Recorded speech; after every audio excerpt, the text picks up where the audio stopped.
O Lula ficou com a imagem desgastada nas redes sociais após a operação, que deixou 121 mortos no Rio de Janeiro. Mas, segundo um levantamento da Datrix, as menções negativas ao presidente caíram de 71% para 51,7%.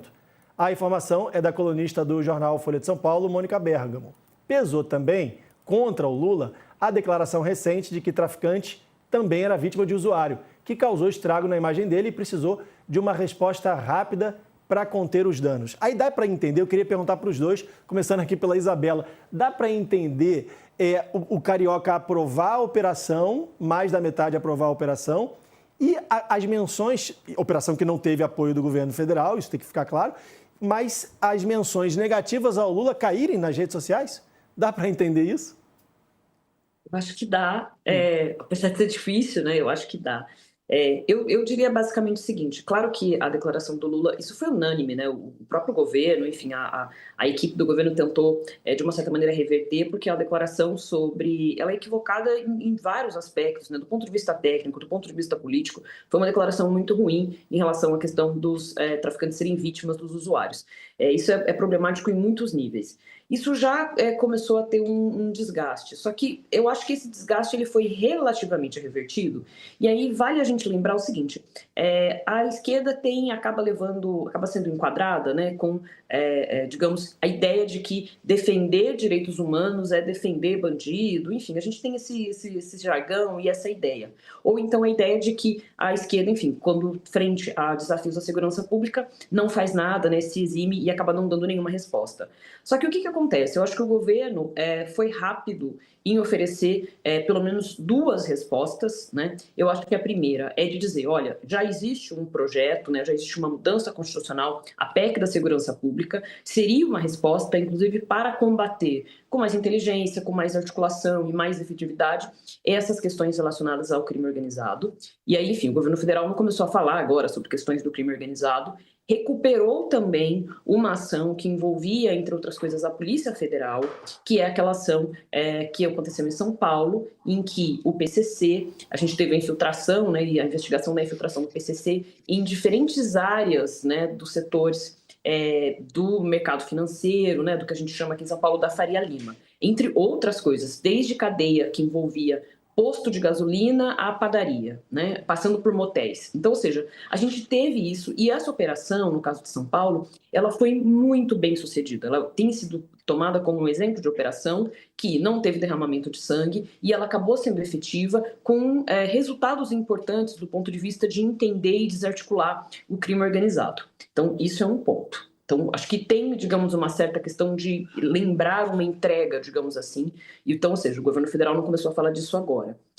Ainda que tenha demorado muito para entrar no tema da segurança pública enfim, acho que poderia entrar de melhores maneiras. Mas, dito isso, acho que o governo federal também lançou uma série de ações, né, uma série de peças publicitárias em que explicava questões relacionadas à segurança pública. Isso eu acho fundamental, né? E aí tem também as questões sobre as organizações, né, a lei de facção. Então, ou seja, eu acho que o que não dava para o governo fazer era não dar resposta nenhuma. E aí, como é que isso se liga com a aprovação dessa operação, por exemplo, a partir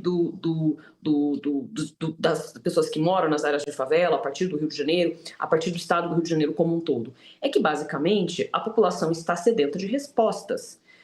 Quando a gente tem uma facção criminosa, quando a gente tem um crime organizado nos territórios, isso é uma violação de direitos humanos. Então, ou seja, defender direitos humanos não é defender o que precisa ser defendido também, os direitos das pessoas que estão sendo levadas em custódia, que estão sendo presas, que estão sendo investigadas ou que até eventualmente são sentenciadas. E defender direitos humanos é também defender o direito das pessoas que são trabalhadores, que são moradores e que estão sofrendo na mão de facções criminosas, né? Então, ou seja, isso existe, isso é um problema real. Não oferecer uma resposta para isso é equivocado.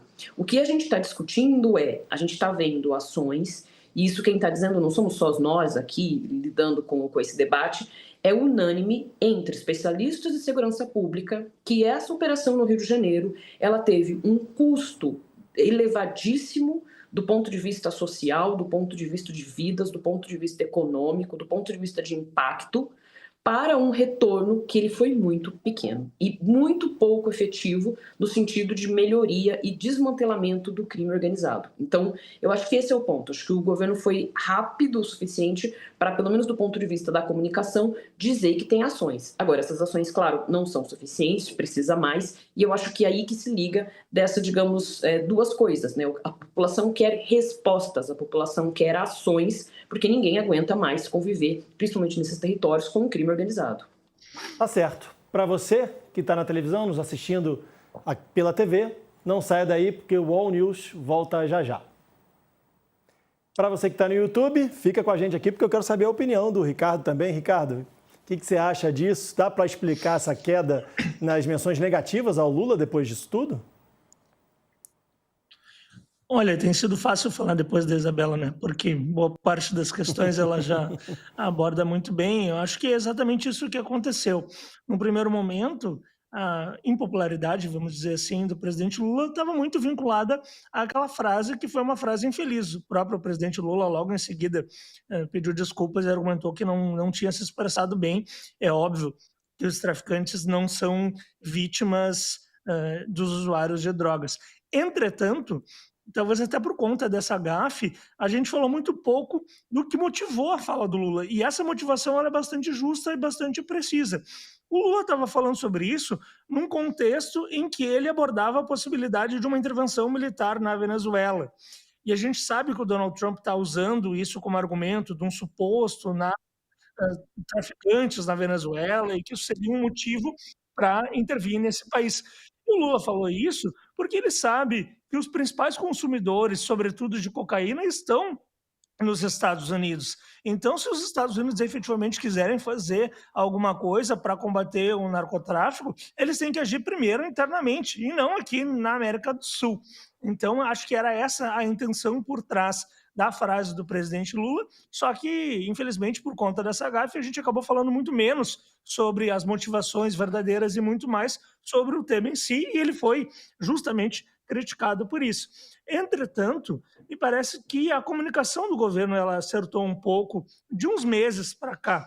Talvez desde a entrada do Sidônio na comunicação, efetivamente a gente vê uma certa reversão daquela tendência de aumento da impopularidade do Lula e de uma capacidade maior de lidar com esses temas, inclusive e sobretudo nas redes sociais, que é uma área em que a esquerda ainda está patinando bastante, mas aparentemente há alguns avanços significativos por parte do governo.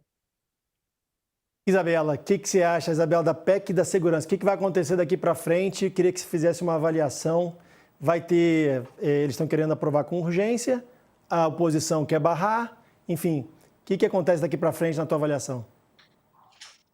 Eu acho que vai ser uma guerra, né? Porque né, a oposição quer barrar, então não é. E é interessante a gente analisar uma coisa que é a seguinte: eu acho que para quem estiver acompanhando esse tema, eu acho que vale a gente se perguntar, principalmente nas posições de políticos como um todo, não estou falando só do Congresso. Quando a gente tem uma crítica, por exemplo, à PEC da segurança pública, o que está em questão é a crítica para aperfeiçoar a segurança pública ou a própria agenda, inclusive de políticos que se dizem né, lidar com a questão da segurança pública. Que estamos de volta aqui na televisão com o All News. Pode continuar, Isabela. A gente estava voltando do intervalo. Eu queria entender, concluir essa parte da PEC da segurança para entrar na história da Venezuela. Então, concluindo, essa guerra vai ter fim. Em algum momento vai ter que ou aprovar ou reprovar, né? Vai ter fim, mas eu acho que vale só, então, para falar de maneira mais rápida, ver como os governadores vão se posicionar, porque não é só o Congresso. Eu acho que vai depender também muito da pressão que os próprios governadores vão fazer contra a PEC da segurança pública, já que isso lida com questões que estão relacionadas à atribuição dos estados na segurança pública.